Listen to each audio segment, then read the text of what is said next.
কি হয়েছে দয়ার স্যার? এরা বলছে যে আমি নাকি ওকে গুলি করেছি। ওরা মিথ্যে বলছে, আমি জানি যে দয়া।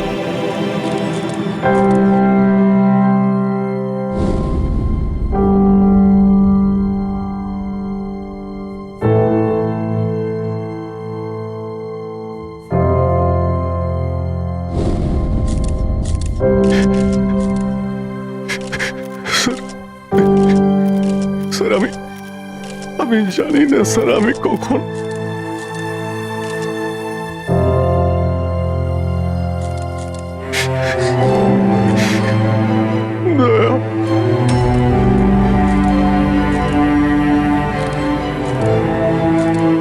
না অভিজিৎ, তুমি ভেতরে যেতে পারবে না। তুমি দয়ার প্রাণ নিয়েছো, তোমাকে আমরা গ্রেপ্তার করছি।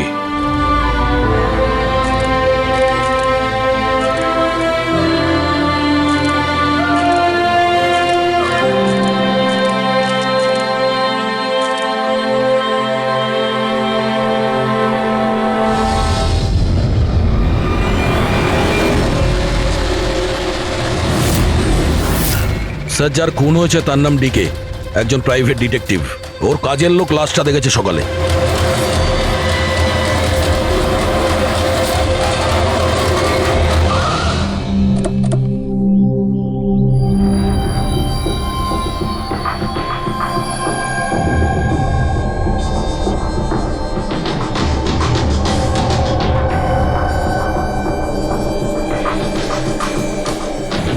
দয়া, এর মুখ তো ক্ষতবিক্ষত, মনে হচ্ছে পয়েন্ট ব্ল্যাঙ্ক রেঞ্জ থেকে একাধিক গুলি করে মারা হয়েছে একে। স্যার, এই রুমের জিনিসপত্র সব ঠিকঠাক জায়গায় আছে, কিছুই হয়নি। মনে তো হচ্ছে না এখানে কোনো হাতাহাতি হয়েছে।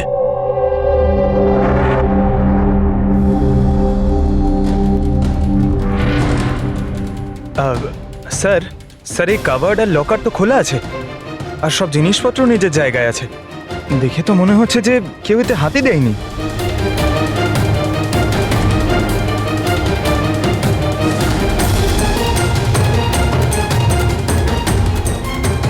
স্যার, টাকা আর গয়না যেকে সেই আছে।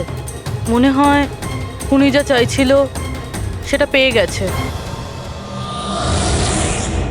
স্যার, গুলি।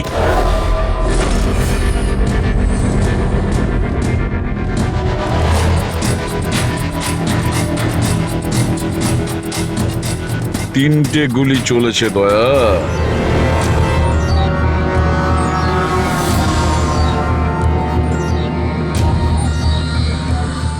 স্যার, হ্যাঁ বলো ফেডরিক। স্যার, এই জানলাটার কাঁচ সরানো হয়েছে, তার মানে খুনি এখান থেকেই পালিয়েছে। হ্যাঁ, একটা কাজ করো ফেডরিক, এখান থেকে ফিঙ্গারপ্রিন্ট তোলো। স্যার, হ্যাঁ দয়া। ডিকের মোবাইল ফোনটা দেখুন স্যার। মরার আগে ডিকে কোনো সঞ্জয়কে 3বার কল করেছে। সঞ্জয়? ওই সঞ্জয়কে আপনি চেনেন? না সাহেব। রাত 1টা থেকে 2:30-এর মধ্যে 3বার। সঞ্জয়ের ডিটেল বের করো। স্যার, আর হ্যাঁ দয়া, অভিজিৎ তো এখনো এলো না।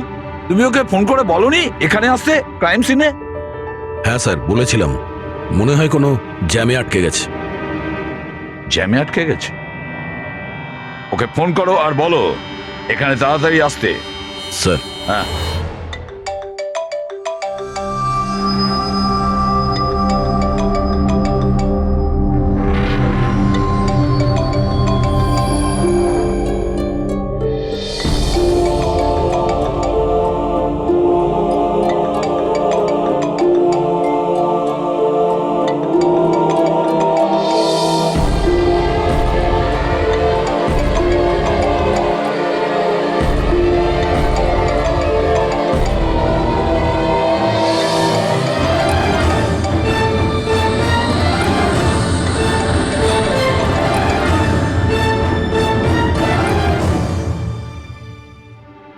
হ্যাঁ দয়া, অভিজিৎ কি বলছে? কোথায় ও?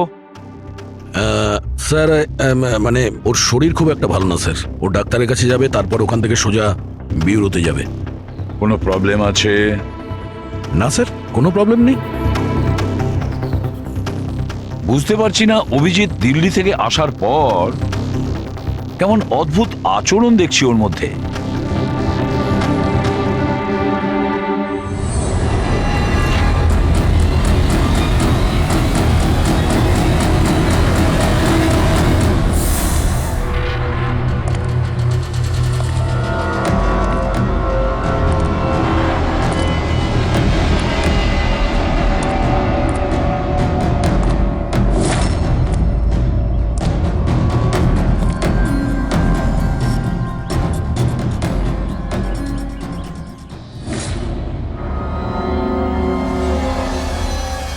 তোমার আমার সাহায্যের দরকার। তোমার? আরে ভাই, তুমি হলে গিয়ে সিআইডি অফিসার। হ্যাঁ, কিন্তু এই কাজটা এটা আমি একা করতে পারবো না। চলো ঠিক আছে, তোমাকে সাহায্য করব, এতে আর কি আছে। চলো চা তো খাওয়া যাক। আরে না, ঠিক আছে, আমি আমি ঠিক আছি। আই মিন, দেখ চেতন, এই কাজটা না, এই ব্যাপারে যেন কেউ কিছু না জানে, বিশেষ করে আমার টিম। আরে এটা আবার কি কথা বলছো? আমরা এতদিনের পুরনো বন্ধু, এইটুকু বিশ্বাস করতে পারছো না? হ্যাঁ বলো কি করতে হবে? কাউকে ফলো করতে হবে, নজর রাখতে হবে, আর এর জন্য তোকে টাকাও দেব। কি কথা বলছো? বন্ধুত্বের মধ্যে টাকা? হ্যাঁ। আচ্ছা ঠিক আছে, যদি মনে করো টাকা দিয়ে দিও। ফলো কাকে করতে হবে?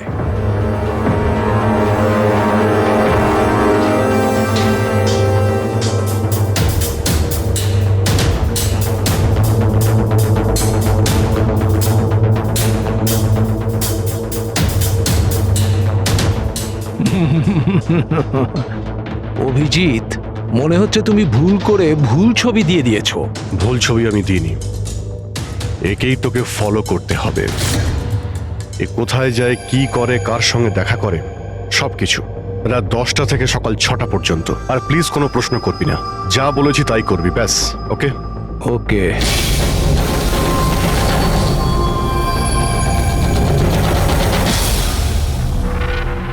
হয় অভিজিৎ পাগল হয়ে গেছে,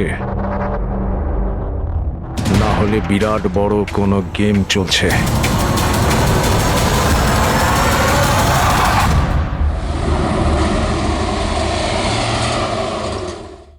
কি কি বলছেন? ও খুন হয়ে গেছে?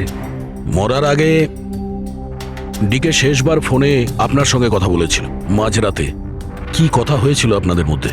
আমার কথাতে একজনের উপরে নজর রাখছিল, কোনো প্রমাণ পেয়েছিল, সেই জন্য আমাকে ফোন করেছিল। হায়ার করেছিলেন কেন? আমার বস মন্দিরা ম্যাডামের জন্য। মন্দিরা?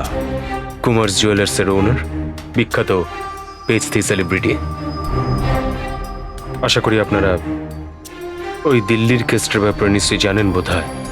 ও হো হো হো হো, মন্দিরা কুমার, মন্দিরা দেবী। ওনার বিরুদ্ধে তো ওনার স্বামী, শ্বশুর, শাশুড়ি আর কেয়ারটেকারকে মারার অভিযোগ আছে, তাই না? ঠিক বলেছেন। কিন্তু সঠিক প্রমাণ না থাকার কারণে কোর্ট মন্দিরা দেবীকে ছেড়ে দেয়। আর তার কিছুদিন বাদেই মন্দিরা দেবীর পার্সোনাল অ্যাসিস্ট্যান্ট ঈশানা আত্মহত্যা করে নেয়।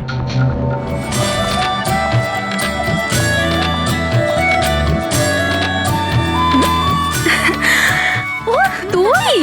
হাই, আজও লেট হয়ে গেলি না? তাড়াতাড়ি যা, সঞ্জয় স্যার তোর ওয়েট করছে কখন থেকে। ও গড, সঞ্জয় স্যার তো তাড়াতাড়ি কেন চলে আসলেন? এসেও পড়েছেন আর খুব রেগে আছেন। মাই গড, তুই আমার ব্যাগটা সামলা, আমি এক্ষুনি আসছি।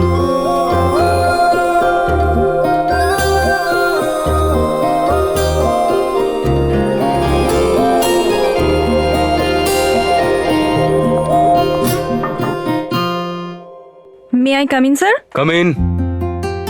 Sorry, sir. Sorry. I'm so sorry, sir.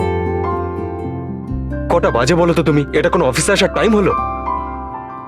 Sir traffic খুব বেশি ছিল। কি ট্রাফিকের কথা বলছো তুমি? রোজ একই কথা বলে যাও তুমি। হ্যাঁ, এই অফিসের বাকি লোকজনও তো ওই ট্রাফিক পেরিয়ে আসে, তাই না?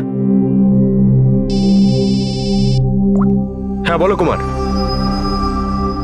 না 30শে ডিসেম্বরের আগে কিচ্ছু করা সম্ভব নয়।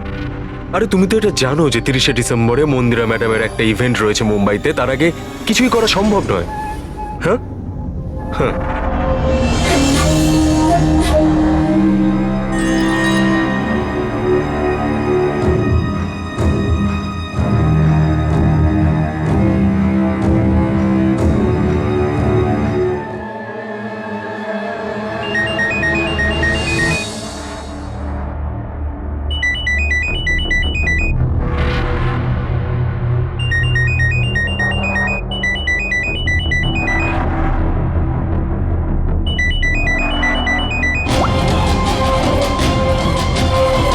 ঠিক আছে। ওকে।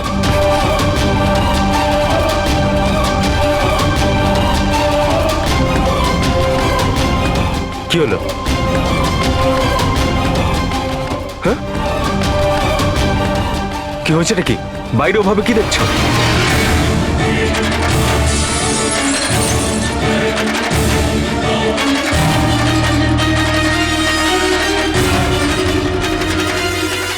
আমারই কেবিনের জানলা দিয়ে ঝাঁপ মেরে আত্মহত্যা করেছিল। আত্মহত্যা কেন করেছিল সেটা কেউ জানে না। আচ্ছা, মন্দিরা দেবী ডিকে কে কার ওপর কড়া নজর রাখতে বলেছিলেন? ওনার প্রাণ সংশয় রয়েছে। ডিকে সেটাই খোঁজ করার চেষ্টা করছিল। প্রাণের ভয় কার থেকে? আসলে কোর্ট থেকে ছাড়া পাওয়ার পরে কেউ ম্যাডামকে হুমকি দিচ্ছিল। আচ্ছা, শুধু ওই হুমকিটা ফোনেই কি? হ্যাঁ, ফোনের মধ্যেই অচেনা নাম্বার থেকে আর টাইপ করা চিঠি পাঠিয়ে। আসলে ম্যাডাম পুলিশের চক্করে দ্বিতীয়বার পড়তে চাননি, সেই জন্য ডিকে কে হায়ার করেছিলেন উনি। তো কিছু জানতে পেরেছে ডিকে? ওর হাতে কিছু প্রমাণ তো এসেছিল, কিন্তু ও সেটা পেন ড্রাইভে সেভ করে রেখেছিল। ওই পেন ড্রাইভটাও আমাকে দিতে চেয়েছিল, সেই জন্যই দিল্লি থেকে মুম্বাই এসেছিলাম আমি। কিন্তু ডিকের বাড়িতে ওর লকারটা খোলা ছিল। আচ্ছা, ওই লকার থেকে পেন ড্রাইভটা চুরি হয়ে যায়নি তো? হতে পারে দয়া। ওর বাড়িতে আমরা একটা ল্যাপটপও পেয়েছি স্যার, হয়তো ওর থেকে কিছু জানা যাবে। মন্দির এটা কি করে করতে পারলো? পুরো অ্যাকাউন্টটাই বন্ধ করে দিল। নিজেকে কি মনে করেন উনি? সবকিছু কি ওনার ইচ্ছা মতো হবে নাকি? এনারা কারা? সিআইডি। আমরা ওই মানে সঞ্জীবের সঙ্গে দেখা করতে এসেছি। আপনারা দুজন কে? স্যার ইনি কায়রা, মিস্টার কুমার, মন্দিরা ম্যাডামের মেয়ে। ও, স্যার আর ইনি ম্যাডামের রিলেটিভ মিস্টার সুবীর। আমরা মন্দিরা ম্যাডাম আর ওর ফ্যামিলির সঙ্গে কবে দেখা করতে পারবো? কারণ ওদের প্রাণ রক্ষা করার দায়িত্ব এখন আমাদের ওপর।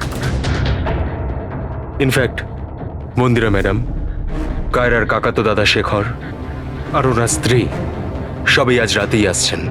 30শে ডিসেম্বর কুমার্স জুয়েলার্সের একটা বড় চ্যারিটি ইভেন্ট রয়েছে, তাতে পার্টিসিপেট করার জন্য। তাহলে ঠিক আছে, কালকে সকালেই দেখা হবে।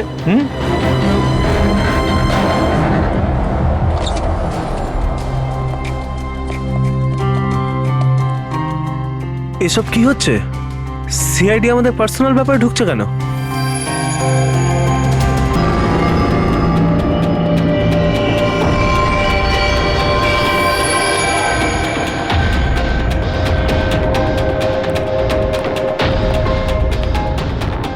Good morning sir. Good morning. Hello sir, এখন কেমন আছেন আপনি? Murder investigation sir, private detective DK sir, বাড়িতেই মারা গেছে স্যার। এটা পুরো কেস ফাইল স্যার।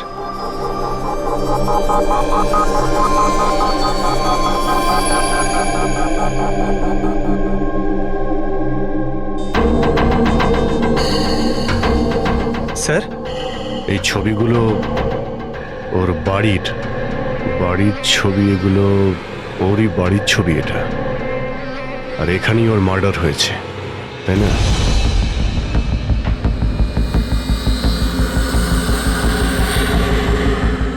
হ্যাঁ, এখানেই ওর মার্ডার হয়েছে।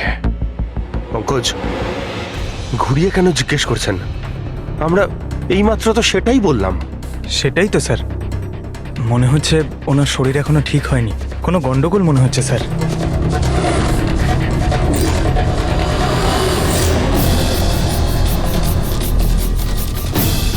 অভিজিৎ,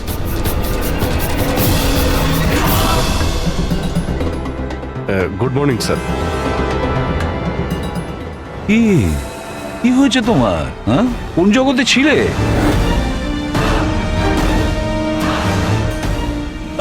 অভিজিৎ, তোমার শরীর খারাপ ছিল না? তাহলে ডক্টরের কাছে যাওয়ার কথা ছিল, এখানে কেন? হ্যাঁ মানে, হ্যাঁ স্যার, ওই কিছুদিন ধরেই শরীরটা ভালো নেই স্যার, কিন্তু এখন ঠিক আছে। I am better now. Yeah, গোলমাল চলছে।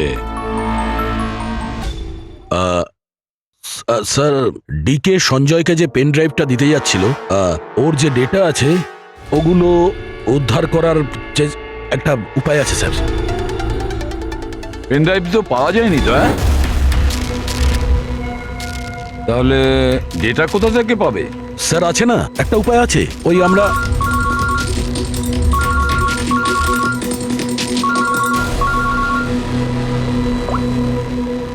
হ্যাঁ, বলো সলোকে। হ্যাঁ,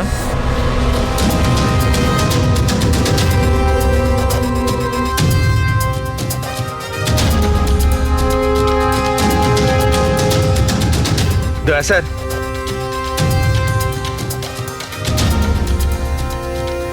স্যার, অভিজিৎ স্যারের শরীর এখনো ঠিক মনে হচ্ছে না। কেন? স্যার, ওনাকে কেসের ব্যাপারে বোঝাচ্ছিলাম, কিন্তু উনি আমাদের কথা শুনছিলেনই না, খুব বেখেয়ালি ছিলেন স্যার। রেডি স্যার, মন্দিরের ব্যাপারে সব ডিটেলস বের করতে হবে। নিউজ পেপারে, টিভিতে যাই এসেছে সব।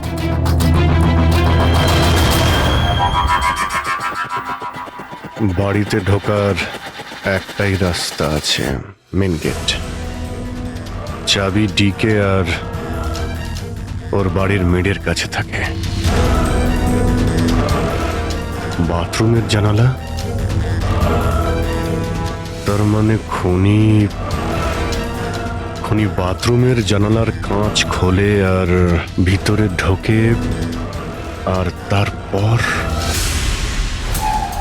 অভিজিৎ ক্রাইম সিনে ছিলই না, আর এখানে তো বাথরুমের কোনো ফটোও নেই। তাহলে ও এগুলো কি করে জানলো? অভিজিৎ আমার কাছে কিছু লুকোচ্ছে, কিন্তু কি?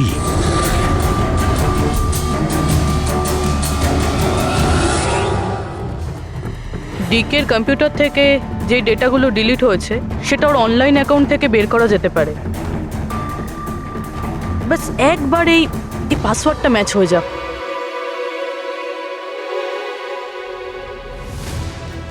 কিছুদিন ধরেই শরীরটা ভালো নেই স্যার, কিন্তু এখন ঠিক আছে, আই এম বেটার না। স্যার ওনাকে কেসের ব্যাপারে বোঝাচ্ছিলেন, কিন্তু উনি আমাদের কথা শুনছিলেনই না। খুব বেখেয়ালি ছিলেন স্যার।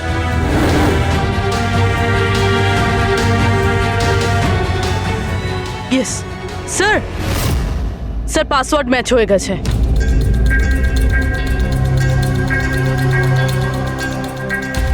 স্যার এতে তো ভিডিও রয়েছে, চেক করি। স্যার এটা তো ডিকের কম্পাউন্ডের ভিতরের ফুটেজ। এর মানে ওখানে সিসিটিভি ক্যামেরা আছে? আছে না, ছিল। আমাদের পৌঁছানোর আগেই কেউ বার করে নিয়েছে। কিন্তু বের কে করেছে? অন্য ভিডিওটা দেখো।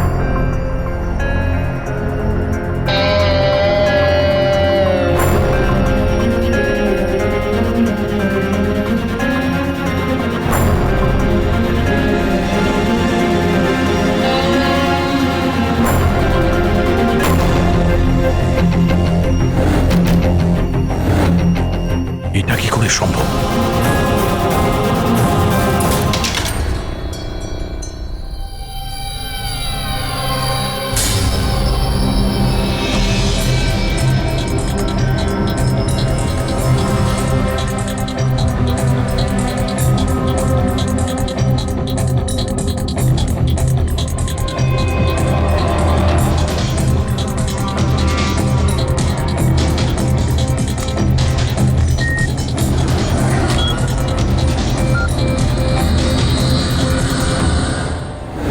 ডক্টর সালুকে আপনি খুব ভালো করে ক্রস চেক করেছেন তো? মানে বন্দুক তো আমাদের কাছে নেই, তাই বলছিলাম কোথাও কোনো ভুল? না দা, কোনো ভুল নেই। আমি একবার নয় 10 বার ক্রস চেক করেছি। মানছি যে বন্দুকটা আমাদের কাছে নেই, কিন্তু বন্দুকের রেকর্ড তো আমাদের কাছে আছে। সেই গুলিটা যা দিয়ে ডিকে মারা হয়েছে, সেই গুলিটা ওর বন্দুক থেকেই চলেছিল। গুলির প্যাটার্ন, গুলির উপর লেগে থাকা চিহ্ন, সবকিছু এইটাই প্রমাণ করছে যে সেটা অভিজিতেরই বন্দুক। স্যার স্যার গুলি অভিজিতের বন্দুক থেকে চলেছে, কিন্তু তার মানে তো এটা নয় যে অভিজিৎ গুলিটা চালিয়েছে।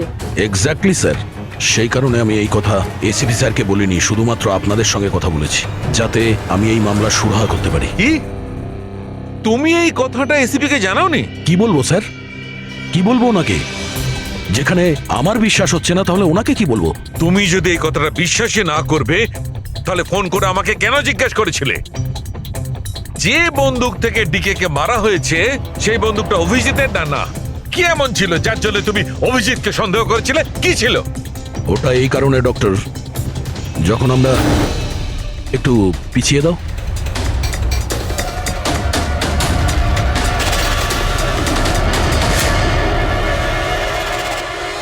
অভিজিৎ ডিকের বাড়িতে, আর দয়া তারপরেও তুমি অভিজিৎকে বাঁচানোর চেষ্টা করছো। দেখো দয়া, অভিজিৎ আর তোমার বন্ধুত্বকে আমি খুবই শ্রদ্ধা করি, তার কদর করি, কিন্তু ডিউটি, নিজের দায়িত্ব, সব সম্পর্ক, সব বন্ধুত্ব থেকে বড় হয় না। আর এই কথাটা নিশ্চয়ই আমি তোমাকে বুঝিয়ে বলতে যাব না। স্যার পোক্ত কোনো প্রমাণ ছাড়া অভিজিৎ স্যারকে সন্দেহ? এটা প্রমাণ নয় তো কি পুরবি? অভিজিৎ ডিকের বাড়িতে ঢুকেছিল, এটা যদি প্রমাণ নয় তো কি পুরবি? অভিজিৎ স্যার ডিকের ঘরে গেছিল সেটা আমরা দেখেছি, কিন্তু উনি ডিকে কে মেরেছেন এটা তো আমরা দেখিনি। স্যার এটাও তো হতে পারে ওনার বন্দুক দিয়ে ডিকে কে অন্য কেউ মেরেছে। হতেই পারে, এটা হতে পারে যে অভিজিতের বন্দুক দিয়ে ডিকে কে অন্য কেউ মেরেছিল, কিন্তু এই অবস্থায় অভিজিতের বন্দুকটা অভিজিতের কাছে থাকার কথা নয়। তোমাদের কি অভিজিৎ কথা বলেছে? ও কি বলেছে যে ওর বন্দুকটা হারিয়ে গেছে? বন্দুক হারিয়ে যাওয়ার কোন রিপোর্ট দেখিয়েছে? ও সব সময় তোমাদের সঙ্গে ছিল, কিন্তু ও কি বলেছে যে অদ্ভুত পোশাক পরে ডিকের ঘরে কেন ঢুকেছিল, আর তাও বাথরুমের কাঁচ ভেঙে? বলো বলো। স্যার, আপনার এই সমস্ত প্রশ্নের উত্তর আমি অভিজিৎকে জিজ্ঞাসা করব, কিন্তু ততক্ষণের জন্য এসিপি স্যারকে আপনি কিচ্ছু বলবেন না। দেখো, তোমরা এই ব্যাপারটা সামলে নাও, কিন্তু ব্যাপারটা আমার ভালো লাগছে না। Please doctor, please. ঠিক আছে, কাল সকাল পর্যন্ত। দয়া, আমি কাল সকাল পর্যন্ত তোমাদের সময় দিচ্ছি। হয় তোমরা সত্যিটা আবিষ্কার করো, নয় এই সমস্ত কথাটা নিজে এসিপি কে বলে দাও। তুমি যদি এসিপি কে কথা না জানাও, তাহলে আমি নিজে প্রদ্যুমনকে এই সমস্ত ব্যাপারটা বলবো।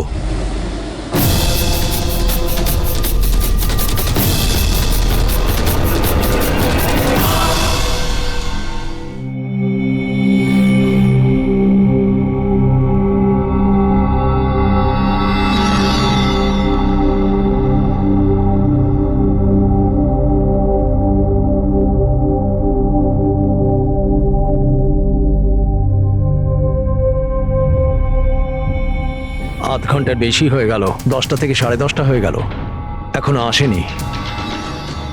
সারা রাত মনে হয় অপেক্ষা করতে হবে।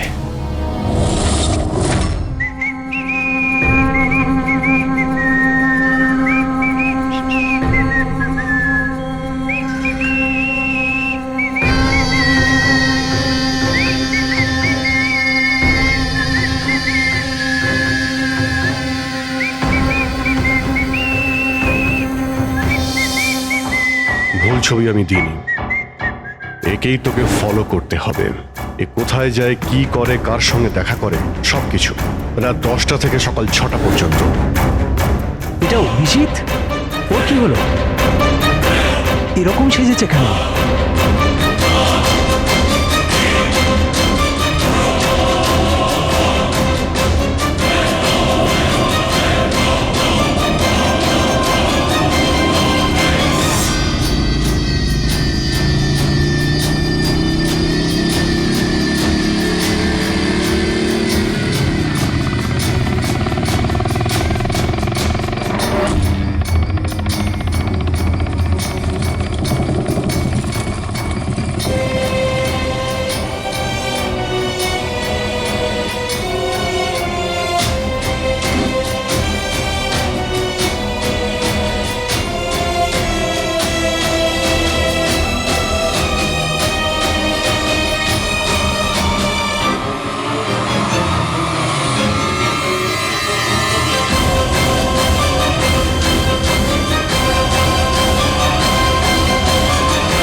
স্যার, দিল্লি থেকে সকলে এসে গেছেন।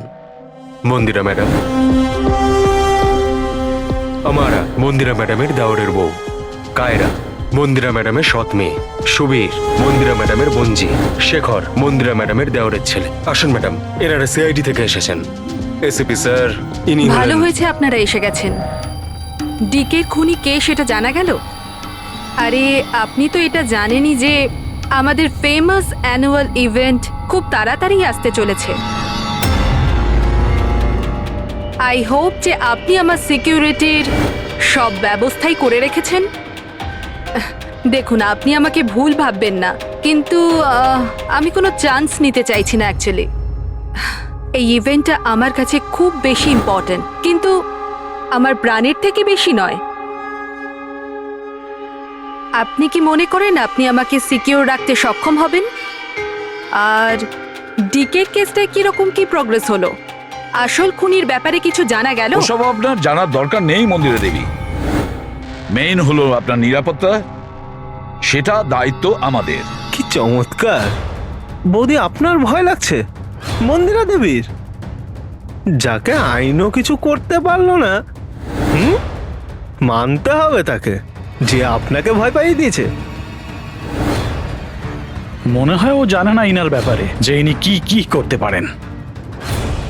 আপনিও কি মনে করেন আমি আমার স্বামী আর বাকি সবাইকে মেরে ফেলেছি?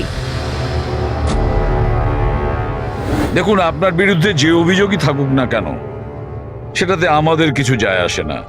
কোর্ট আপনাকে রায় দিয়েছে, আর আমরা কোর্টের রায়কে যথেষ্ট সম্মান করি। আপনি শুধু এটা বলুন, আপনি কাকে সন্দেহ করেন? কি এমন আছে যে আপনাকে মারতে চায়? সন্দেহ? হ্যাঁ, সন্দেহ। না না না, আমি কাউকেই সন্দেহ করছি না। বরং আমার এটা পুরো বিশ্বাস যে আমি মারা যাওয়ার পরে এরা সবাই খুব খুশি হবে, আর আমাকে মেরে ফেলার ষড়যন্ত্রেও এদের মধ্যেই কারো হাত আছে। And I am very sure যে ঈশান আর আত্মহত্যাতেও এদের মধ্যে একজনের হাত আছে। এবার আপনিই বলুন, এত ভালো প্রিয় আত্মীয় পরিজনরা থাকতে আমার শত্রুর কি দরকার? মম প্লিজ, তুমি আবার এই নিজের ইমোশনাল ড্রামাটা শুরু করো না। এখানে কোনো ক্রিমিনাল নেই যে তোমাকে মারতে চায়। রাইট। নিজেকে নির্দোষ ভাবা আর অন্যকে দোষী মনে করাটা, এটা তো বৌদির পুরনো অভ্যেস। আই সোয়ার, আমি তো এই গল্পটাকে বিশ্বাসই করি না। কে মারতে চায় তোমায়? আর কারা হুমকি দিচ্ছে? কোথায় আছে সে হুমকি দেওয়া লেটারগুলো? হ্যাঁ মন্দিরা দেবী, সেটা কোথায়? ওটা আমার মনে নেই, আমি ফেলে দিয়েছি। সি, আই নিউ যে তুমি এটাই বলবে। So convenient. ব্যাস, অনেক হয়েছে। আপনারা একে অপরকে দোষারোপ করা বন্ধ করুন। তবে একটা কথা খুব ভালো করে মনে রাখবেন, আমরা সবাইকে সন্দেহ করি। তাই সবাইকে বলছি, তার মানে হলো আপনাদের সবাইকে সন্দেহ করি, আপনাদের সবাইকে। আর একটা কথা, আমাদের পারমিশন ছাড়া আপনারা এই শহর ছেড়ে যেতে পারবেন না। কেউ শহর ছেড়ে যাবেন না। আর যদি দরকার পড়ে আমরা দ্বিতীয়বার তাকে ডেকে নেব। Thank you very much. Thank you.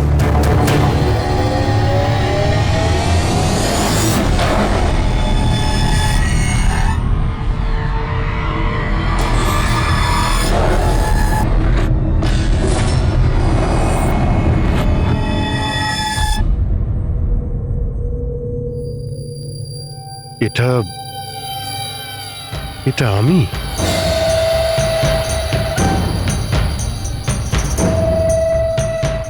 এই পোশাক পরে ঘুরছিলাম?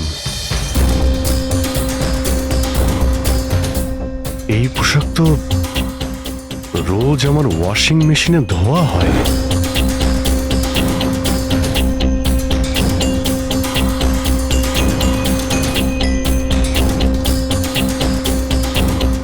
আর এই জুতো,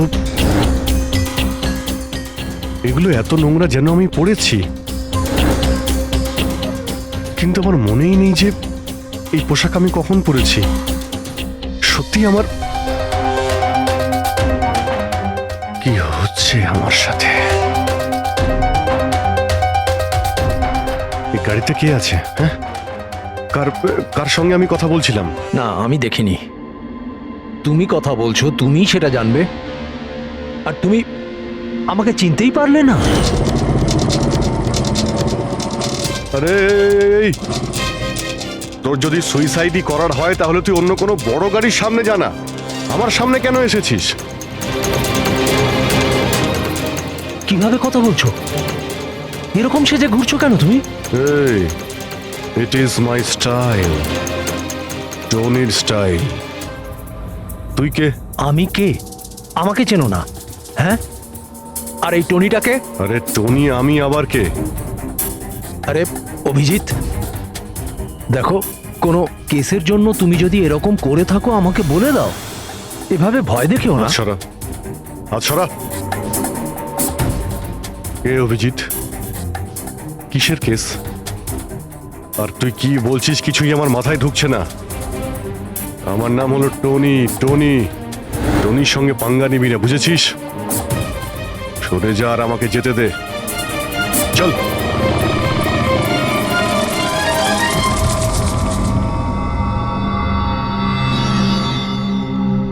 এই অভিজিৎ নিজেকে টনি কেন বলছে? টনি? কে কে টনি? সত্যি তোমার কিছুই মনে নেই?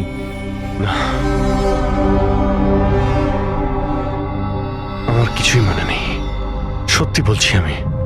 তার মানে তুমি গাড়িতে ওদের সাথে কথা বলছিলে, তারপরে তুমি গেস্ট হাউসের ভেতরে গেলে। Guest house? হ্যাঁ, তার কিছুক্ষণ পরে তুমি বাইরে এলে। আমি গেস্ট হাউসের ভিতরে গেলাম? ভিতরে গিয়ে আমি কি করলাম? হ্যাঁ, তুই দেখেছিস কিছু করেছিলাম আমি? আমি কি করে দেখবো, আমি তো বাইরে ছিলাম না। সব কি হচ্ছে? আমাকে ওখানে যেতে হবে। কোথায়? গেস্ট হাউসের নাম কি?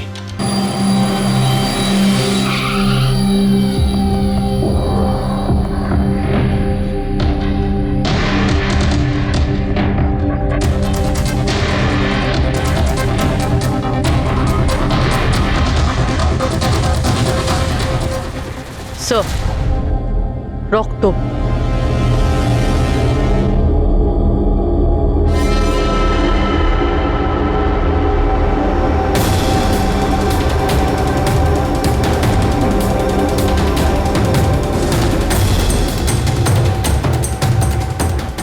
অভিজিৎ,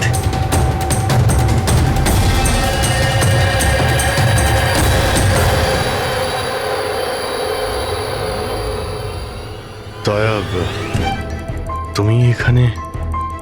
তোমার ফোন ট্র্যাক করে, আর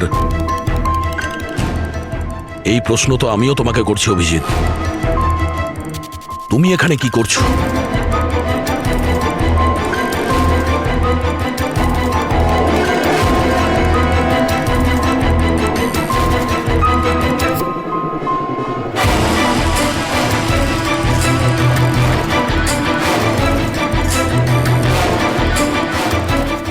না, এটা আমি আমি আমি বলছি দয়া, এখানে এখানে কি হয়েছিল? অভিজিৎ, এখানে কি হয়েছে ওটা তো আমি দেখছি, তুমি বলো কে করেছে এটা? হ্যাঁ, তো তুমি এদের দুজনকে মেরেছ? আমি? অভিজিৎ, তোমাকে কিছু জিজ্ঞাসা করলাম, তুমি মেরেছ এদের? স্যার স্যার স্যার, আপনি অভিজিৎ স্যারকে দোষ দিচ্ছেন। আমার দোষ দেওয়ার কোনো ইচ্ছা নেই পুরবি, তুমি নিজে দেখছো না এখানে দুটো লাশ পড়ে আছে, রক্তে ভেসে গেছে, আর সিআইডি অফিসার অভিজিৎ লাশের মধ্যে থেকে এই ব্যাচটা তুলছে, বা এটা বলতে পারো প্রমাণ চুরি করছে। অভিজিৎ, আমি তোমাকে আবার জিজ্ঞাসা করছি, তোমার সাথে অপরাধীদের মতো ব্যবহার করতে আমাকে বাধ্য করো না। কি করবো দয়া, আমি কি বলবো? যদি আমি বলি যে এই কাজটা আমি করিনি, তুমি মানবে? যদি বলি যে আমি জানি না যে আমি করেছি নাকি করিনি, আই নো আমি ভুলভাল বলছি, কিন্তু কিন্তু তোমরা তো আমাকে চেনো। অভিজিৎ, আমার সামনে যে প্রমাণগুলো পড়ে আছে ওগুলো দেখে আমরা কিছু বলতে পারবো না। আমাকে আমার ডিউটি করতে হবে।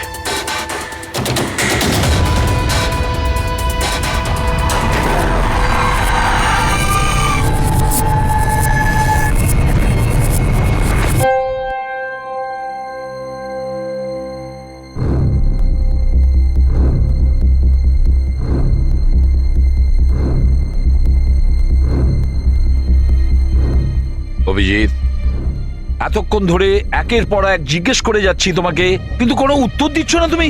হ্যাঁ, তুমি জানো তোমার ওপর কি অভিযোগ আছে? মাথায় কিছু ঢুকেছে? স্যার, ওই এক মিনিট, ব্যাস। তোমার কাছে এটা আশা করিনি। এত কিছু ঘটে গেল, তুমি আমাকে বলনি কেন? আমাকে বলনি দয়া? সালুকে আমাকে বললো, তা নাহলে তো আমি জানতামই না। তা আমি তাই করেছি যেটা উচিত ছিল। বলো অভিজিৎ, তুমি কি এই খুনটা করেছো? অভিজিৎ, তুমি কি এই খুনটা করেছো?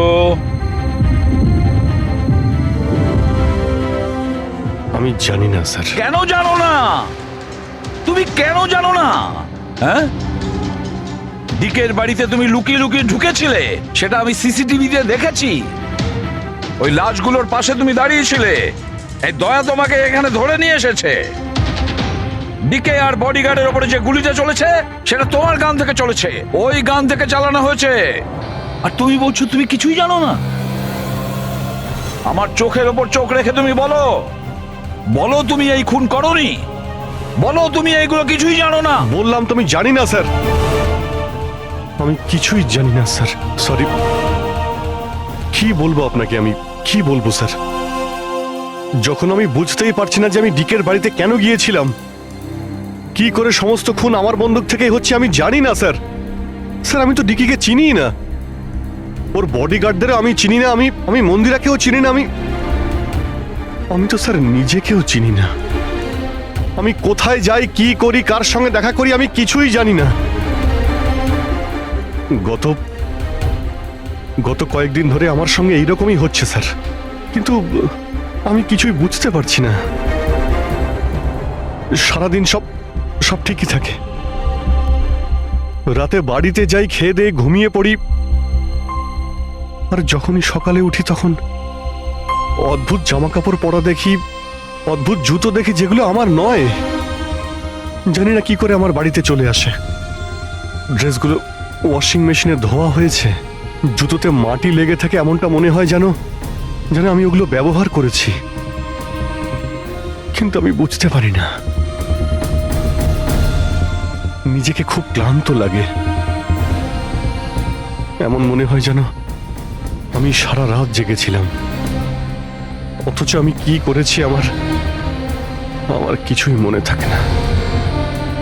মনে হয় প্রতিদিন আমার 6 থেকে 7 ঘন্টা হারিয়ে যাচ্ছে, যার ব্যাপারে আমি কিছুই জানি না। আপনি বলছেন আমি ডিকের বাড়িতে গিয়েছিলাম, হতে পারে, কিন্তু আমি জানি না। আমি ডিকে আর ওর বডিগার্ডদের মেরেছি কিনা আমি জানি না। আমি মন্দিরাকে মারার চেষ্টা করেছি সেটাও আমি জানি না। আমি কি করেছি, কেন করেছি, আমি কি করতে চলেছি, আমি কিছুই জানি না স্যার, আমি কিছুই জানি না।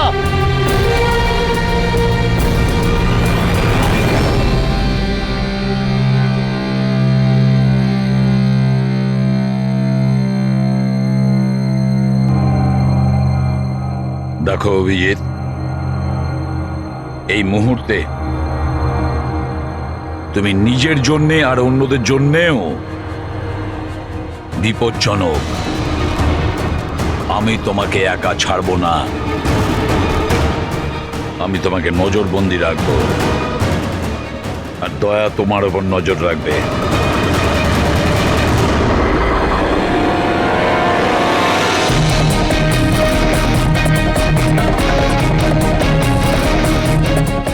দয়া, স্যার,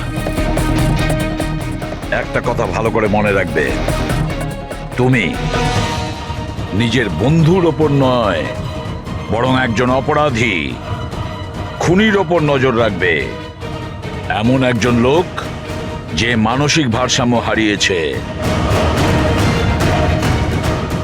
আজ থেকে এই কেসের তদন্ত আমি নিজে করব, আর তুমি অভিজিৎকে আটকাবে কোনো অপরাধ করা থেকে, আর তার জন্য যদি অভিজিতের ওপর গুলিও চালাতে হয় তাও তুমি চালাবে। Is that clear? Yes sir.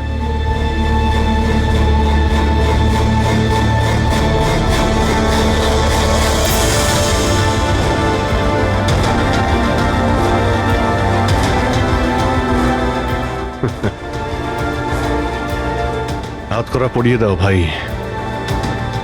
শুনলে তো, মানসিক অবস্থা ঠিক নেই আমার, কখন কি করে বসি কিছুই জানি না। আটকাও আমায়, আমার হাতে আরো একটা অপরাধ হওয়ার আগে। আটকাও আমায় ভাই। আপনাদের অফিসার, আপনাদের সিনিয়র সিআইডি অফিসার আমারই প্রাণের পিছনে পড়ে রয়েছে। আর উনি তাদেরকেও মেরে ফেলেছেন যারা আমার সিকিউরিটিতে ছিল। আর আপনি নিশ্চিন্ত হয়ে বলছেন ভয় পাওয়ার কোনো কারণ নেই। ও আপনারই চোখের সামনে সবাইকে মেরে ফেলছে, তা সত্ত্বেও আপনি বলে যাচ্ছেন যে ভয় পাওয়ার কোনো কারণ নেই। আশ্চর্য! আপনি শুধু এটা বলুন, আমি আপনাদেরকে আর কি করে বিশ্বাস করব? আজ আপনাদের একজন অফিসার সিরিয়াল কিলার বেরিয়েছে, কাল আবার অন্য কেউ বেরিয়ে ব্যাস আসবে। মন্দিরা দেবী, অনেক হয়েছে। অনেক কথা বলে ফেলেছেন। আমাদের ইন্সপেক্টর অভিজিৎ একজন সৎ এবং সাহসী অফিসার। নিজের দেশকে রক্ষা করার জন্য, সাধারণ মানুষের রক্ষা করার জন্য নিজের প্রাণও দিতে পারে। সে কোনোদিন খুনি হতে পারে না।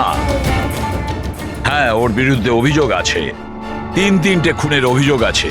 আপাতত এটা প্রমাণিত হয়েছে যে অভিজিৎ নিজের মানসিক ভারসাম্য হারিয়েছে। ও কি করছে ওর মনেই থাকে না, কার সঙ্গে দেখা করছে, কি বলছে, আর যখন নর্মাল হয়ে যায় কিছুই মনে থাকে না। তার মানে এই নয় যে ও একজন খুনি। আমি জোর দিয়ে বলতে পারি যে আপনার জীবন বিপন্ন, আর তাও আপনার এই আত্মীয় স্বজনদের কারণে। এক্সকিউজ মি, সব প্রমাণ আপনাদের অফিসারের বিরুদ্ধে পাওয়া গেছে, আর সন্দেহ আপনারা আমাদেরকে করছেন। হ্যাঁ, আমি সবাইকে সন্দেহ করছি। উনি তো আপনারই অফিসার, আপনি তো ওকেই বাঁচাবেন। এই 3টে খুনই কিন্তু ইন্সপেক্টর অভিজিতের গান থেকে চলা গুলিতেই হয়েছে। আর আপনি বলতে চাইছেন যে এই কাজটা আমাদের মধ্যে কেউ করে থাকতে পারে? আরে আমাদের কাছে আপনার ওই অফিসারের গানটা কোথা থেকে আসবে? শেখর বাবু, খুব তাড়াতাড়ি আমরা খোঁজ নিয়ে নেব যে ইন্সপেক্টর অভিজিতের গান আপনার কাছে কিভাবে গেল। আর মন্দিরা দেবী, আপনাকে একটা রিকোয়েস্ট করি, 30শে ডিসেম্বর আপনার যে ইভেন্টটা আছে সেটা ক্যান্সেল করবেন না। এই একটাই সুযোগ আছে খুনিকে ধরার জন্য, কারণ খুনি ওই ইভেন্টে নিশ্চয়ই আসবে।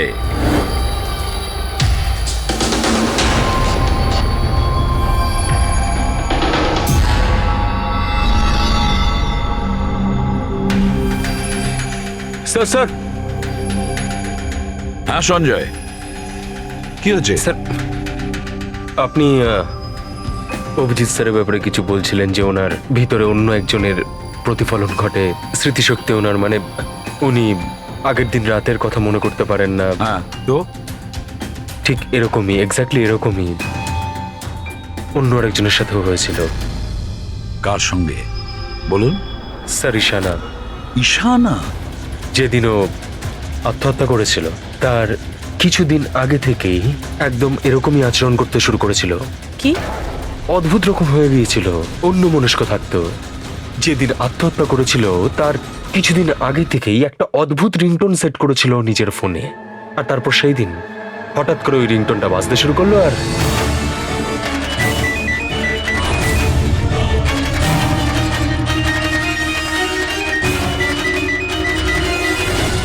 স্যার, ওকে দেখে মনে হচ্ছিল ও যেন নিজের মধ্যেই নেই। স্যার, অভিজিৎ স্যারও তো দিল্লি থেকে ফেরার পর এইভাবেই বিহেভ করছে। হ্যাঁ, ঈশানা, অভিজিৎ, দিল্লি, এই তিনটের কোনো না কোনো কানেকশন আছে। নিশ্চয়ই কোনো গোলমাল আছে, কিছু না কিছু আছে।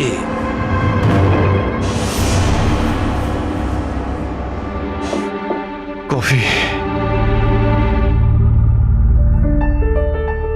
আরে খেয়ে নাও ভাই, কিছুই মেশাইনি। আমি এখানেই আছি, পালিয়ে যাচ্ছি না।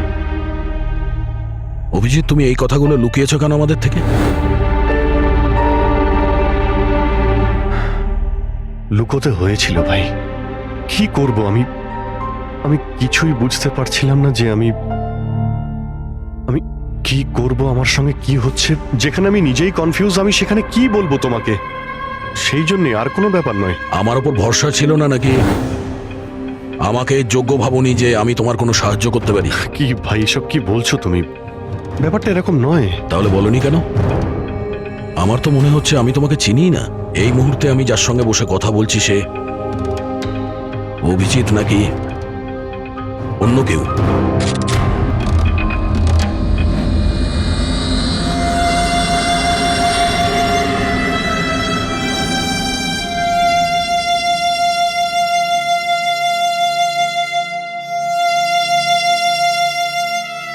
আমি তোমার কোনো ক্ষতি করব না, অভিজিৎ হই বা টনি। স্বপ্নেও তোমার কোনো ক্ষতি করব না, বন্দুক দেখানোর দরকার নেই। বিষয়টা তা নয় যে তুমি আমার কোনো ক্ষতি করবে। বিষয় এটা যে আমি এখানে শুধুমাত্র আমার ডিউটি করছি, আর আমি কোনো চান্স নিতে চাই না। আমি তো তোমাকে হয়তো চিনি না।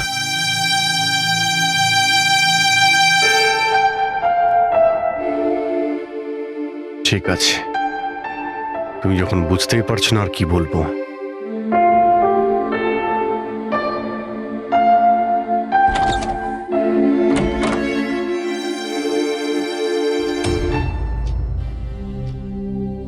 ডক্টর মহেশ, আমি আপনাকে পুরো ব্যাপারটা জানিয়েছি। এবার আপনি বলুন আপনার কি মনে হচ্ছে। দেখুন,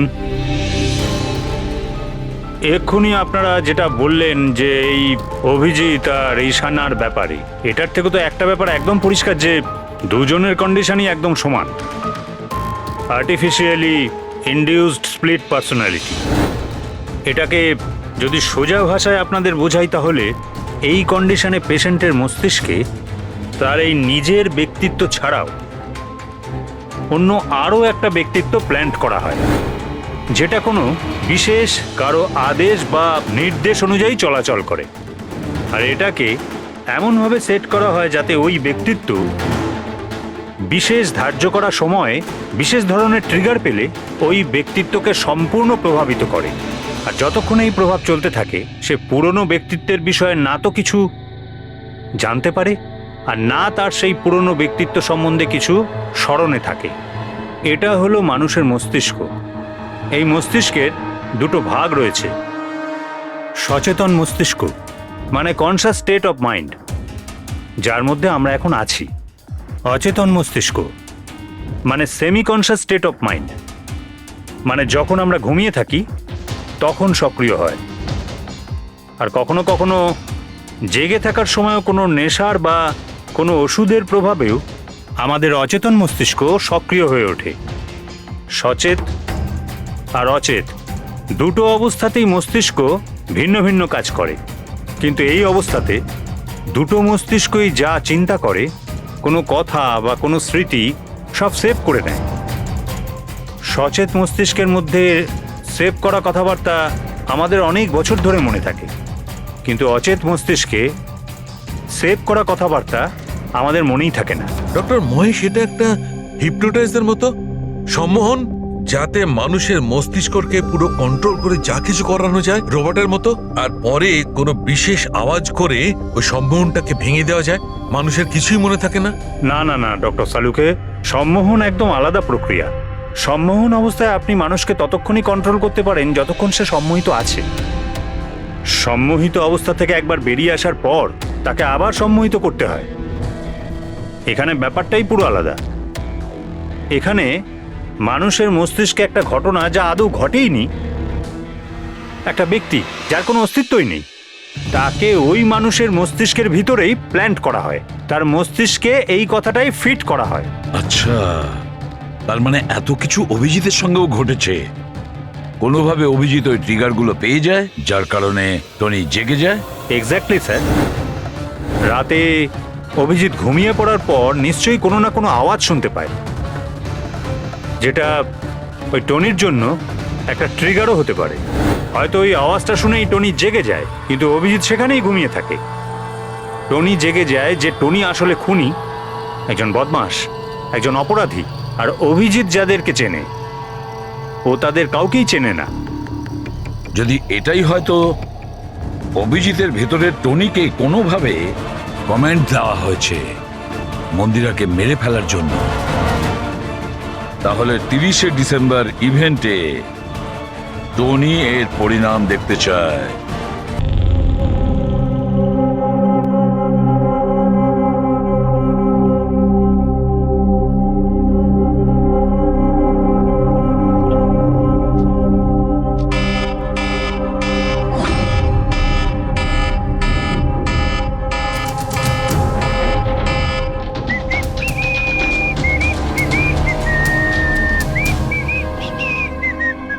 অভিজিৎ, অভিজিৎ, কোথায় তুমি?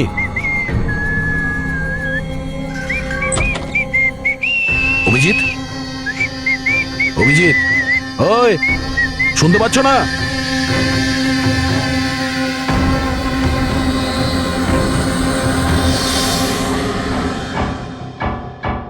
কে রে তুই? তুই আমার বাড়িতে কি করছিস? অভিজিৎ, টনি, তুমি এখান থেকে পালাতে পারবে না। তুমি এখানে নজরবন্দি আছো, এই ঘরের ভেতরেই থাকতে হবে, বুঝেছো? টনিকে তার কাজ করতে দে। যদি আমার রাস্তাতে বাধা দিস তাহলে জীবনটাও হারাবি তুই। চল এবার যেতে দে। বাড়ির বাইরে না, ভেতরে। হাত সরা, হাত সরা। তোকে তো বললাম যে আমাকে তুই বাধা দিস না। আমার মাথা গরম করিস না। আমার কাজের সময় কেউ বাধা দিতে পারবে না আমায়। চল। টনি, তুমি কোথাও যাবে না, এখানে, এখানেই থাকবে তুমি, বুঝেছো? কি বললি? টনির গায়ে হাত তুললি তুই? টনির গায়ে হাত তুললি তুই? অভিজিৎ, অভিজিৎ, অভিজিৎ,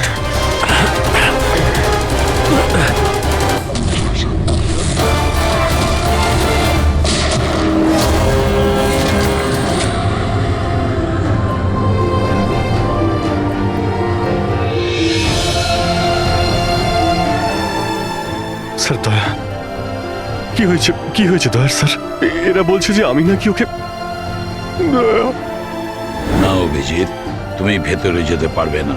তুমি দয়ার প্রাণ নিয়েছো, তোমাকে আমরা গ্রেপ্তার করছি।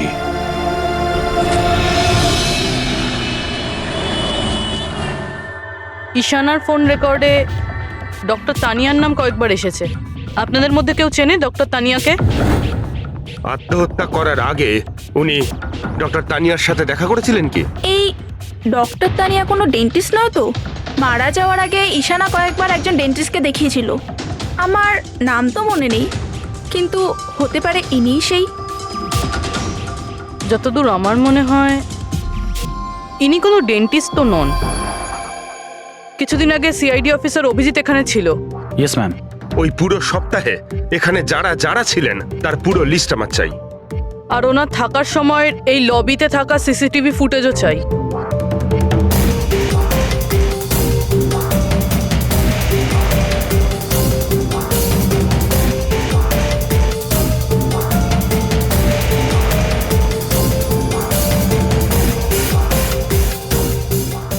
এক মিনিট পজ করুন। এই মহিলাকে যার সাথে অভিজিৎ স্যার কথা বলছে? পুরবি, এই লিস্টটাতে ডক্টর তানিয়ার নাম আছে। উনি এখানেই ছিলেন যতদিন অভিজিৎ স্যার এখানে ছিলেন। মনে হচ্ছে ওই মহিলাই। কি নাম এই মহিলার? ম্যাম, ডক্টর তানিয়া সপ্তাহখানি ধরে এখানেই ছিলেন। স্যার, এই তানিয়ার সাথে দেখা করতেই হবে। স্যার, তানিয়া মুম্বাইয়ের প্যারাডাইস হোটেলে রয়েছে। টিকিট পাবো না আমি মানেটা কি? লুক, আমাকে এক্ষুনি ইন্ডিয়া থেকে বাইরে যেতে হবে। Do you understand? Yes. Doctor Tania? হ্যাঁ, আপনি কে? ঈশানা, ঈশানার বন্ধু, সিআইডি অফিসার পুরবী।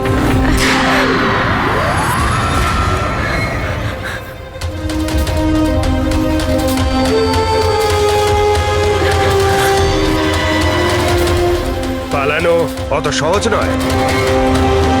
কোথায় পালাচ্ছেন তানিয়া দেবী? কি কি চানটা কি আপনারা? অভিজিতের সঙ্গে কি করেছেন আপনি?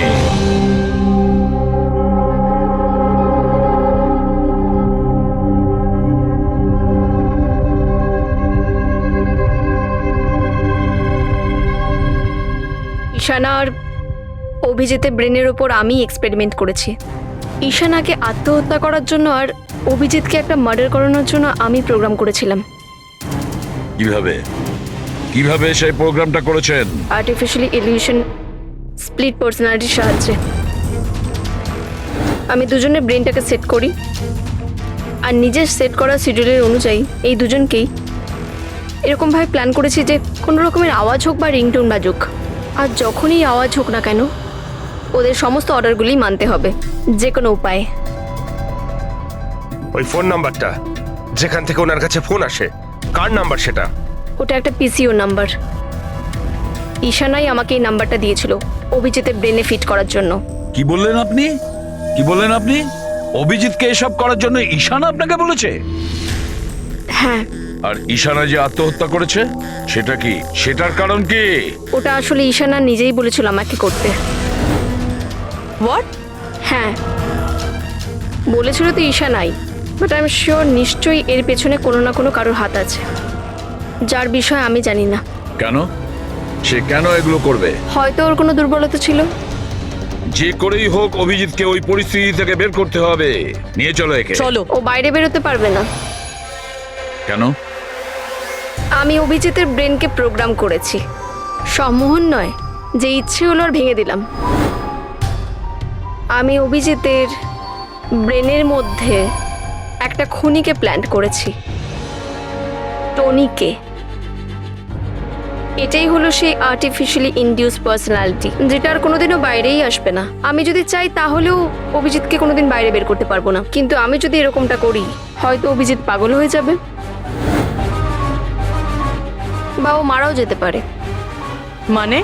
মানে যখনই ট্রিগার হবে টনি মন্দিরাকে মেরেই ছাড়বে, আরও ততক্ষণ থামবে না যতক্ষণ না সত্যিকারের মেরেই ফেলছে মন্দিরাকে। আর এসবের মধ্যে যে আসবে সেই মারা যাবে। মন্দিরাকে মারার জন্য ট্রিগারটা কি? কি ট্রিগার আছে অভিজিতের জন্য? ঈশানার কেসের ট্রিগার ছিল একটা রিংটোন, আর অভিজিতের কেসের ট্রিগার হলো একটা রিমাইন্ডার টোন, একটা বিশেষ ধরনের বিপ, যেটা আমি অভিজিতের মোবাইলে সেট করে দিয়েছি। হ্যাঁ, অভিজিৎ মন্দিরাকে কিভাবে মারবে? কি প্রোগ্রাম সেট করেছো তুমি বলো? ততক্ষণ মন্দিরাকে ছুরি দিয়ে স্ট্যাপ করতে থাকবে যতক্ষণ না ও মন্দিরের অনেক রক্ত দেখে ফেলছে। কটা নাগাদ প্রোগ্রাম সেট করা হয়েছে? 10টা নাগাদ। মাই গড, 2 ঘন্টা বাকি আছে। গ্রেপ্তার করো একে।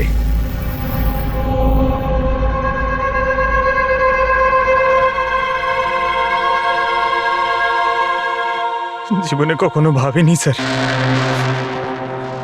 যে আপনার ওপর অপরাধীর মতো নজর রাখতে হবে।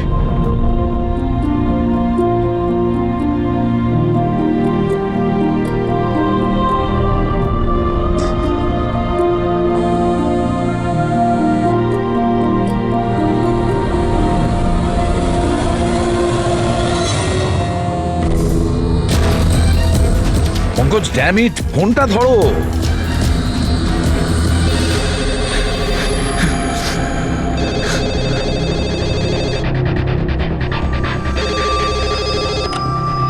হ্যালো পঙ্কজ, কোথায় ছিলে তুমি? মোবাইলটা ধরোনি কেন? সরি স্যার, আমার ফোন সাইলেন্টে ছিল। স্যার আমি এখানেই আছি অভিজিৎ স্যারের কাছে। শোনো আমার কথা, এক্ষুনি তুমি অভিজিতের ফোনটা সুইচ অফ করো। কি স্যার, ফোন সুইচ অফ করবো? ওর ফোন সুইচ অফ করো যেভাবে আমি বলছি, এখনই, এই মুহূর্তে। অভিজিৎ স্যারের ফোন স্যার? প্রশ্ন করো না, যা বলছি তাই করো। অভিজিতের ফোন বন্ধ করো। দেখো, হাতে আমাদের সময় নেই। অভিজিৎ যে কোনো সময় খুনি হয়ে যেতে পারে। যাও তাড়াতাড়ি। না না,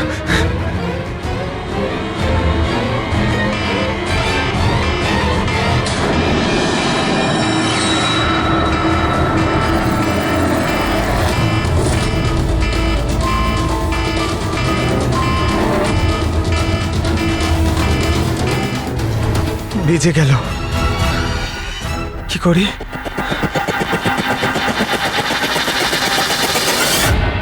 অভিজিৎ স্যার, অভিজিৎ স্যার কোথায় গেলেন? অভিজিৎ স্যার, অভিজিৎ স্যার,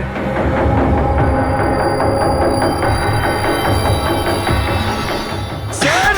তুই আমাকে আটকে রাখবি? হ্যাঁ, আমাকে আটকে রাখবি তুই? টনিকে? হ্যাঁ, টনি আর টনির কাজের মাঝে যে আসবে তাকে মরতে হবে, মরতে হবে তাকে।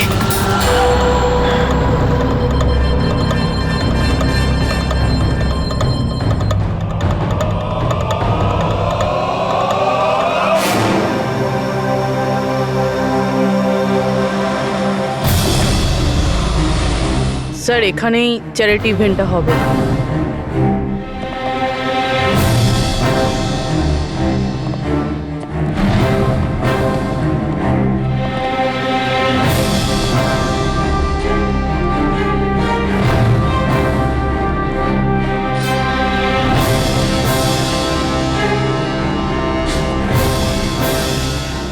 আপনারা এখানেই দাঁড়ান প্লিজ।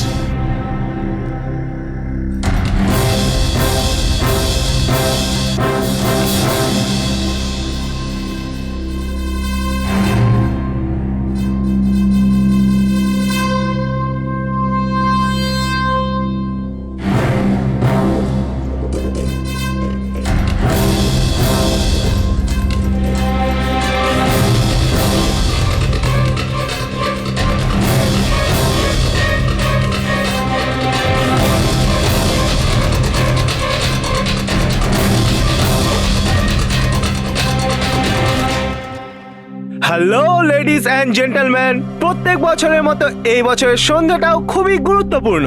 কারণ হলো মন্দিরা জুয়েলার্স অ্যানুয়াল চ্যারিটি ইভেন্টের জমা করা সম্পূর্ণ টাকাটা দিল্লি ও মুম্বাইয়ের বিভিন্ন অনাথ আশ্রম আর বৃদ্ধাশ্রমগুলিতে দেওয়া হবে। একবার জোরে হাততালি ডিকেসি চ্যারিটির জন্য। প্রত্যেক বছরের মতো এই বছরও আমাদের প্রধান অতিথি আছেন। তিনি আর কেউ না, তিনি হলেন মিসেস খান্না। তাহলে আসুন বন্ধুরা, একটা জোরে হাততালি দিয়ে স্বাগত জানাই মিসেস খান্নাকে। Mrs Khanna,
Abhijit sir, Abhijit sir,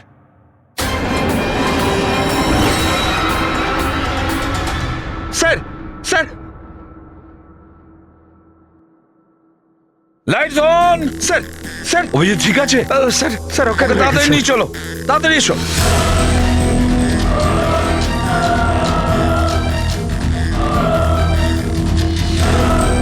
দরজা খুলুন।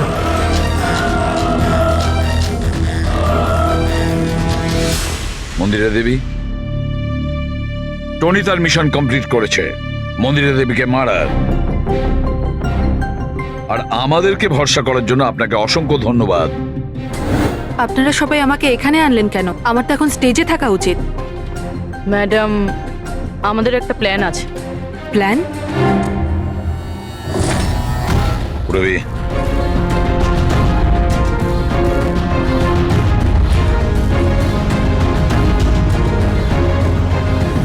Lights off.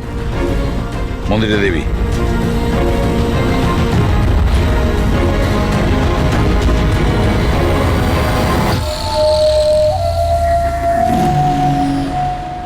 আর আপনার প্রশংসা না করে পারছি না। Thank you. মম, তুমি ঠিক আছো তো? এসব কি? আপনারা আমাদের গ্রিন রুমে লক করে কি করতে চাইছিলেনটা কি? আসল খুনি তো অন্য কেউ, তাই না? স্যার, আপনি সবকিছু মায়ের জীবনের ঝুঁকি নিয়ে করেছেন। যদি সত্যিই মায়ের কোনো ক্ষতি হয়ে যেত তাহলে? এতে তো সত্যি ভীষণ বড় রিস্ক ছিল স্যার, বাট আই হোপ এবার বিপদ কেটে গেছে। বিপদ এখনো কাটেনি, কারণ এই খেলার আসল মাস্টারমাইন্ড এখনো ধরা পড়েনি। গল্প এখনো অনেক বাকি আছে।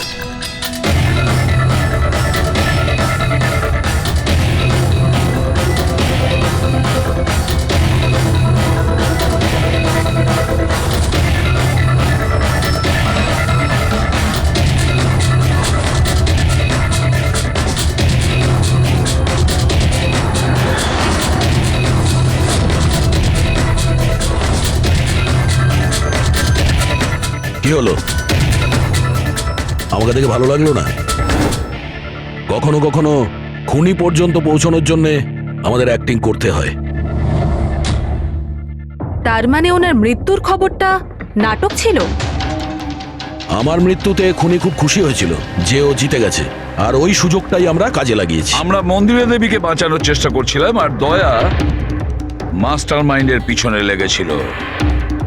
কিন্তু আসল মাস্টার মাইন্ডটা কে?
অপরাধের রাস্তা সবসময় সংকীর্ণ হয়ে থাকে।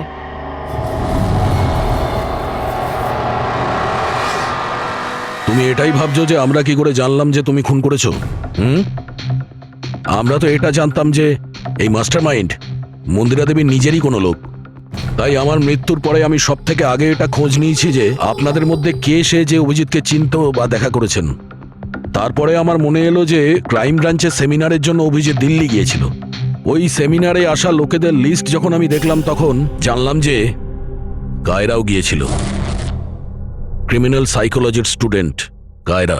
আর তানিয়াকে জিজ্ঞাসাবাদ করার পরে আমরা জানতে পারলাম যে ঈশানাই এই সমস্ত কাজ করতে বলেছে।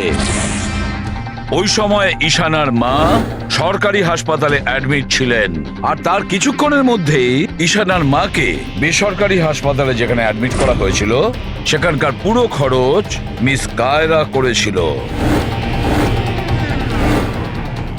আর সবচেয়ে বড় ক্লু ওই পিসিও, যেখান থেকে অভিজিৎ স্যারের কাছে অর্ডার আসতো। দয়া স্যার সেখানে নজর রেখেছিল, আর সেখানেও তোমাকে দেখা গিয়েছিল। Okay fine, I give up. মেনে নিচ্ছি যে আপনারা খুবই স্মার্ট, কিন্তু স্যার এই কথাটা তো আপনিও মানবেন তাই না, যে আমিও অনেক স্মার্ট?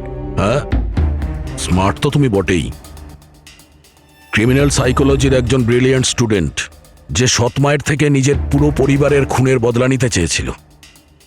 লোকেদের মস্তিষ্ক নিয়ে খেলা করা আর তাদের নিজের চক্রব্যূহে ফাঁসানো, এটাই এনার বিশেষত্ব। তাই আমি ভাবলাম যে এনাকে এনারই পদ্ধতিতে মেরে দিলে কেমন হয়। সেই কারণেই আমি ঈশানার সাথে দেখা করি, আর তারপর ডক্টর তানিয়ার সাহায্য নিই। She was mad, she wanted to do an experiment. তারপর আমি ঈশানাকে অনেক বুঝিয়েছি, অনেক বোঝানোর পরে শি ওয়াজ রেডি। ওই এক্সপেরিমেন্ট নিজের উপর করায়, কিন্তু somehow I was never convinced. আমি সবসময় কনফিউজ ছিলাম যে ওই এক্সপেরিমেন্টটা করতে পারবে না। আর ঠিক ওই সময় আমার সাথে দিল্লিতে অভিজিতের দেখা হয়, আর ওনার সাথে দেখা হওয়ার পর আমি ভাবলাম যে এত সৎ আর ভালো অফিসার থাকা সত্ত্বেও এই এক্সপেরিমেন্ট অন্য কেউ কেন করবে। তারপর আমি আর ডক্টর তানিয়া অভিজিৎকে ব্যবহার করি।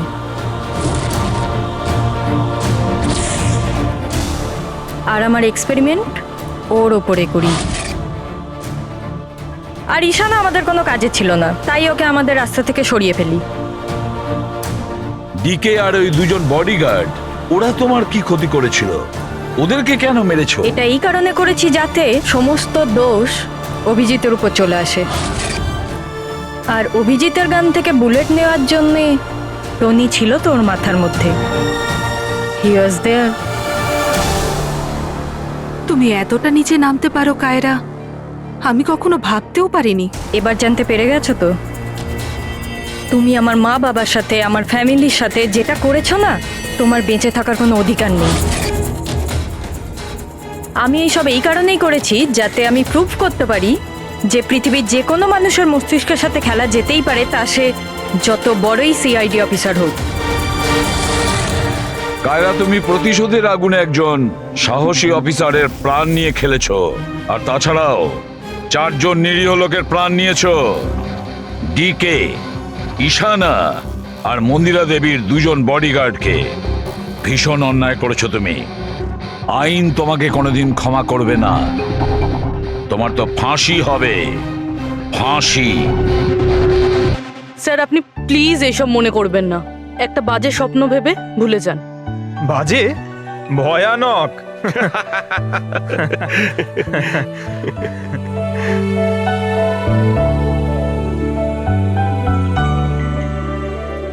বস, হ্যাঁ বলো সালুকে, বলো। কেস তো সলভ হলো?